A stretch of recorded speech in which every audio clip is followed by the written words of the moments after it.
അല്ലാതെ അവന് പ്രേമൊന്നും ഇല്ല. അത് പ്രിയനോട് പറയാൻ പറ. അതാണ് അവന്റെ പ്രശ്നമെങ്കിൽ ഞങ്ങൾ എത്ര കാലം വേണമെങ്കിലും കാത്തിരിക്കാം. എടാ, കൈലാഷ് പറഞ്ഞ എല്ലാം നുണയാണെന്ന് പറ. അല്ല, കൈലാഷ് സാർ പറഞ്ഞതൊക്കെ സത്യമാണ്. എനിക്ക് വേറൊരു പെൺകുട്ടിയെ ഇഷ്ടമാണ്.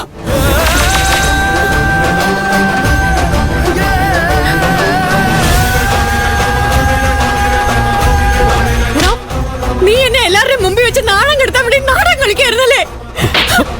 ശോഭേ, വേണ്ട. ചേട്ടനും പറയാനുള്ളതെല്ലാം പറഞ്ഞു കഴിഞ്ഞല്ലോ. ഇത് ഞാനും എന്റെ മോനും തമ്മിലുള്ള പ്രശ്നം. ആരും ഇടപെടരുത്. അച്ഛന് കൊടുത്ത വാക്കിന് നിനക്ക് ഒരു വിലയില്ലല്ലേ?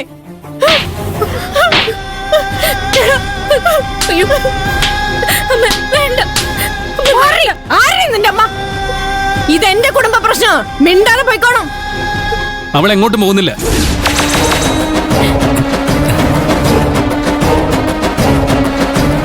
എന്നെ സംബന്ധിച്ചിടത്തോളം അവളും ഈ കുടുംബത്തിന്റെ ഒരു ഭാഗമാണ്. കാരണം ഞാൻ സ്നേഹിക്കുന്നത് ഇവളെയാ.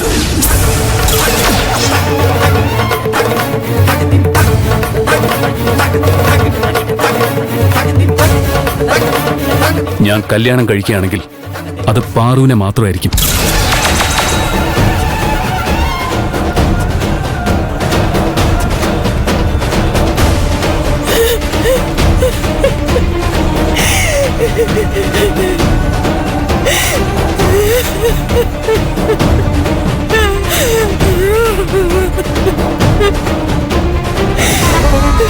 ശോഭേ, ഇവര് പറയുന്നൊന്നും നീ കാര്യമാക്കാൻ നിൽക്കണ്ട. പ്രിയന് മറ്റൊരു പെൺകുട്ടി ഇഷ്ടമാണെന്ന് അറിഞ്ഞപ്പോ അത് എനിക്കും ദേഷ്യം വന്നു. പക്ഷേ ദേഷ്യപ്പെട്ടതുകൊണ്ട് ആർക്കെങ്കിലും ഒരു ഉപകാരം ഉണ്ടാവുമോ? ഒരു പെൺകുട്ടിയെ സ്നേഹിക്കുന്നൊന്നും അത്ര തെറ്റല്ല. ഇവൻ പാറുവിനെ തെരഞ്ഞെടുത്തതിൽ നീ സന്തോഷിക്കുകയല്ലേ വേണ്ടത്? നിനക്ക് ആ കുട്ടി എന്തുമാത്രം ഇഷ്ടമാണെന്ന് ഞങ്ങൾ കണ്ടുകൊണ്ടിരിക്കുകയായിരുന്നില്ലേ? അവള് വരാതെ ചടങ്ങ് തുടങ്ങില്ലാന്ന് നീ ഒറ്റക്കാലിൽ നിൽക്കുകയല്ലായിരുന്നോ?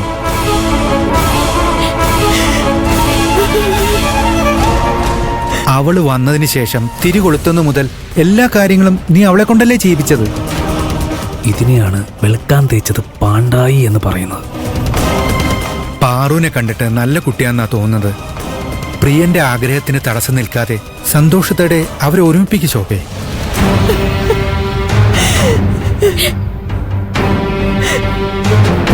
അമ്മാവൻ പറയുന്നതാണ് ശരി.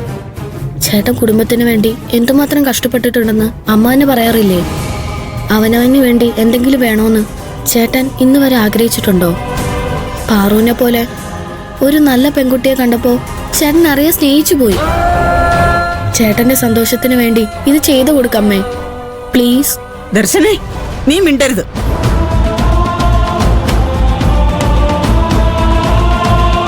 എന്തൊക്കെയാ ഇവിടെ നടക്കുന്നത്? എന്റെ മോക്ക് പകരം വേറൊരുത്തിയെ കൊണ്ടുവന്ന് പ്രിയൻ അവളെയാണ് കല്യാണം കഴിക്കാൻ പോകുന്നു പറഞ്ഞ ഞാനെന്താ കൈയും കെട്ടി നോക്കി നിൽക്കുമെന്ന് കരുതിയോ? ഇവളെ കണ്ടപ്പോ തന്നെ എനിക്ക് സംശയം തോന്നിയതാ. ഞാൻ നിങ്ങളോട് പറഞ്ഞില്ലേ? ഇപ്പൊ സമാധാനായോ? ഈ കുട്ടിയെ മാത്രം എന്തിനാ കുറ്റം പറയുന്നത്? അവള് മാത്രമാണോ സ്നേഹിക്കുന്നത്? പ്രിയനും ഇവളോട് ഇഷ്ടമാണെന്ന് പറഞ്ഞത് കേട്ടില്ലേ?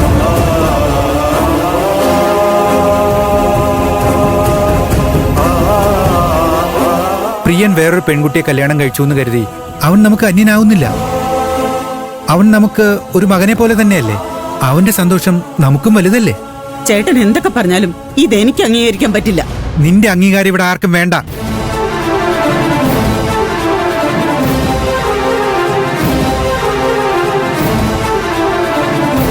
ശോഭേ, നീയാണ് തീരുമാനിക്കേണ്ടത്. ഒരമ്മാവൻ എന്ന നിലയ്ക്ക് എന്റെ മരുമകൻ അവൻ ഇഷ്ടപ്പെട്ട ഒരു പെൺകുട്ടിയെ വിവാഹം കഴിക്കുന്നതിൽ എനിക്കൊരു വിരോധവും ഇല്ല.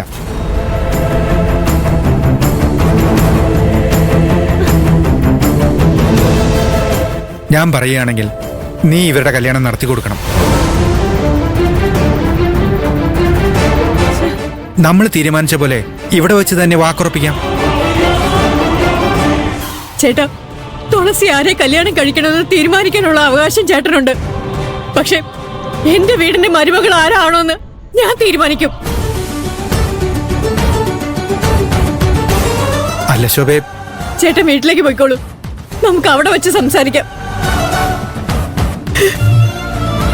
വാസുമേ,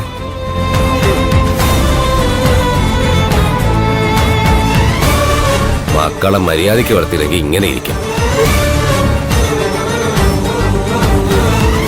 അമ്മേ, മിണ്ടി പോരുത്. ആൾക്കാരെ കൊണ്ട് ഞാനൊരു നല്ല അമ്മ അല്ലെന്ന് പറയിപ്പിച്ചപ്പോ നിനക്ക് സമാധാനായില്ലേ? നീ കല്യാണം കഴിക്കുകയാണെങ്കിൽ ഇവിടെ കല്യാണം കഴിക്കുവല്ലേ?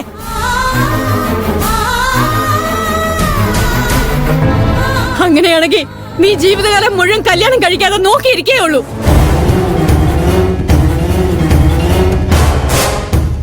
എന്റെ മരുമകളായി ആ വീട്ടിലേക്ക് തുളസി മാത്രമേ വരൂ.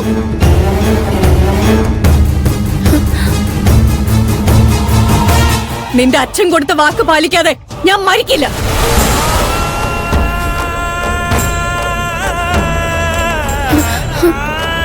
നീ അമ്മയുടെ കൂടെ ചെല്ല. അമ്മേ അമ്മേ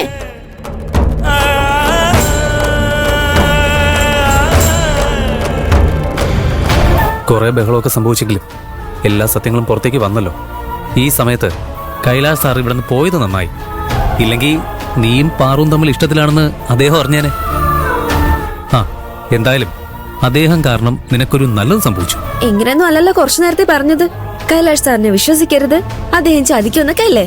ഇപ്പൊ അദ്ദേഹം നല്ലവനായോ? അല്ല, അത് എനിക്കൊരു തെറ്റിദ്ധാരണ സംഭവിച്ചല്ലേ.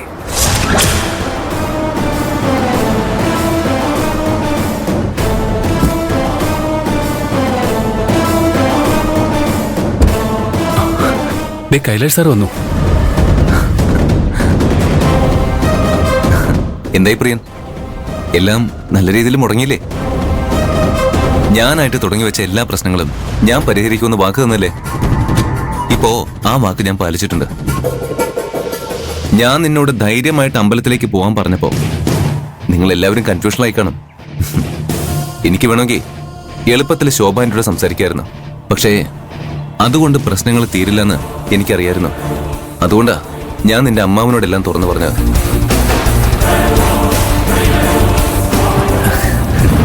അദ്ദേഹം പിന്മാറിയാൽ നിന്റെ അമ്മ ഇനി എത്ര ശ്രമിച്ചാലും തുളസിയുമായിട്ടുള്ള കല്യാണം നടക്കില്ല.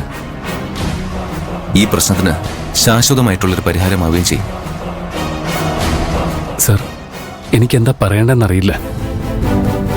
ഞാനൊരു വാക്ക് പോലും പറയാതെ എന്റെ പ്രശ്നം എന്താണെന്ന് മനസ്സിലാക്കി അതിന് ഏറ്റവും നല്ല പരിഹാരവും ചെയ്തു തന്നു. എനിക്ക് വേണ്ടി ഇങ്ങനൊരു കാര്യം ചെയ്തതിന് എങ്ങനെ നന്ദി പറയണമെന്ന് എനിക്ക് അറിയില്ല സർ. നന്ദിയൊക്കെ പറയുന്നത് എന്തിനാ? എന്നെ അന്യനാക്കുവാണോ? അയ്യോ സർ, ഞാൻ അങ്ങനെ ഉദ്ദേശിച്ചല്ല പറഞ്ഞത്. എനിക്ക് വേണ്ടി പ്രിയൻ എന്തൊക്കെ ചെയ്തിട്ടുണ്ട്. ഇത്രയെങ്കിലും ഞാൻ തിരിച്ചു ചെയ്തില്ലെങ്കിൽ അതെങ്ങനെ ശരിയാവും?